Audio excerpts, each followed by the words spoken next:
Pour commencer cette soirée, maintenant j'accueille sur scène Madame Isabelle Falque-Pierrotin, qui est présidente de la CNIL et présidente du collectif EduCNIL. Merci. Merci et bonjour à tous, chers amis, pour certains que je connais bien. Merci aux uns et aux autres d'avoir donné à la CNIL et au collectif la possibilité d'organiser cette soirée.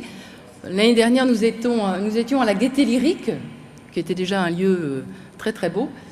Cette année, nous sommes à la Cité des Sciences et c'est un lieu qui est aussi différent, mais qui est aussi vibrant et je crois plein d'inspiration que la Gaîté Lyrique. Alors, je ne vais pas vous détailler le fonctionnement exact du concours dont nous remettons les prix aujourd'hui. Je voudrais simplement insister sur le fond de la motivation du collectif par rapport à cette question de l'éducation au numérique. L'éducation au numérique a toujours été pour la CNIL, depuis 5-6 ans, un objectif absolument fondamental. Pourquoi ? Parce que nous sommes face au numérique et donc à une transformation absolument profonde de nos sociétés.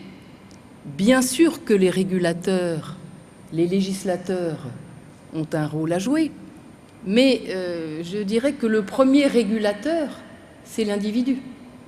C'est la capacité qu'a l'individu de s'emparer de ces outils et de les utiliser de la façon, je dirais, la plus respectueuse possible des libertés des uns et des autres.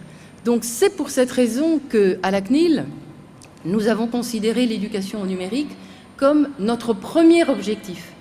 Et c'est pour cette raison qu'avec un certain nombre d'amis, de partenaires, nous avons créé en 2013 ce collectif pour faire émerger cette prise de conscience et faire en sorte que l'éducation au numérique soit considérée comme un objectif collectif absolument central. Alors, nous avons plus ou moins réussi. Quand je dis plus ou moins, je pense qu'il y a eu beaucoup de choses qui se sont passées depuis 2013.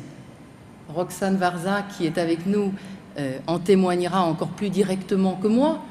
On sent que des acteurs se mobilisent sur cette question de l'éducation au numérique, mais pour autant, je crois que nous ne sommes pas encore à l'échelle et que nous devons collectivement progresser et que nous devons notamment progresser au niveau de l'éducation primaire, la première éducation. C'est la raison pour laquelle nous avons, avec un certain nombre d'acteurs internationaux, travaillé à un référentiel finalement de compétences, d'apprentissage à enseigner dans les collèges et dans les lycées. Et ça, je crois que c'est quelque chose que nous pouvons vraiment encore améliorer et faire ensemble.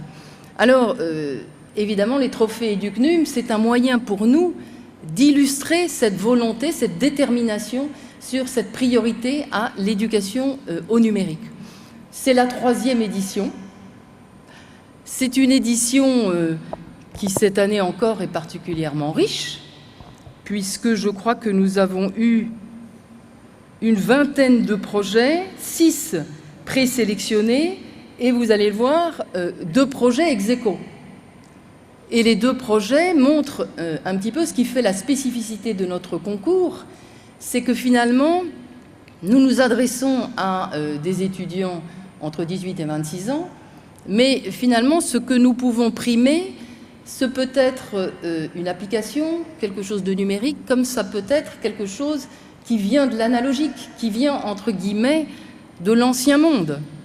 Et ça, c'est intéressant, parce qu'on voit que finalement, la distinction entre les uns et les autres n'est pas aussi simple que ça, et qu'il faut justement organiser un continuum entre la vie physique, l'univers physique et l'univers virtuel. Voilà, donc, place maintenant aux lauréats. On vous a annoncé 2 lauréats, donc dans un instant, nous allons les fêter. Je vais moi aussi remercier tous ceux qui nous ont aidés pour la réalisation de ces trophées, les membres du jury, ils sont pour la plupart présents, les membres du comité de présélection, qui ont beaucoup travaillé, ce sont ceux d'ailleurs qui ont le plus travaillé, disons-le, et puis évidemment les partenaires médias, Groupe France Télévisions, France Télévisions Éducation.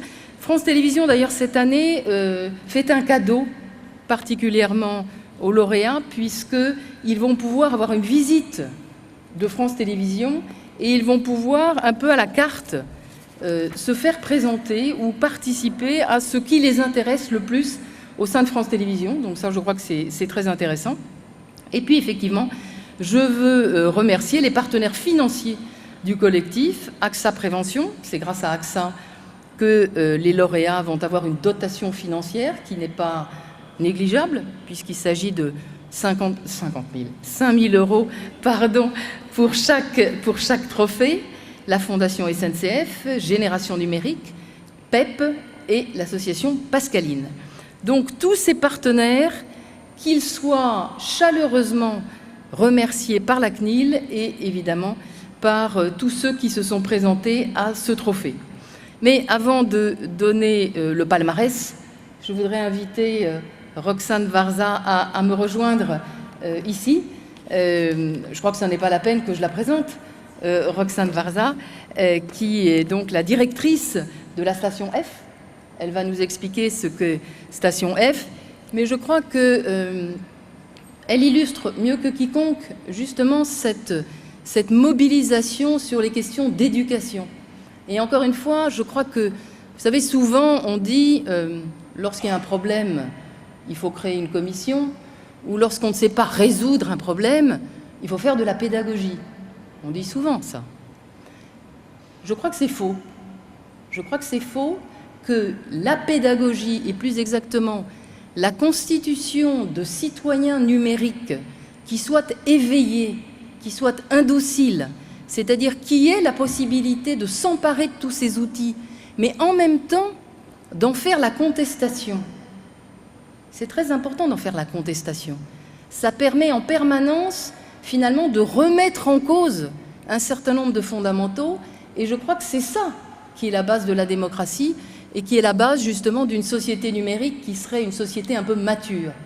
Donc je crois que Roxane, dont c'est le quotidien, va nous expliquer comment est-ce que, très concrètement, elle arrive à cet objectif. Roxane, c'est à vous la parole.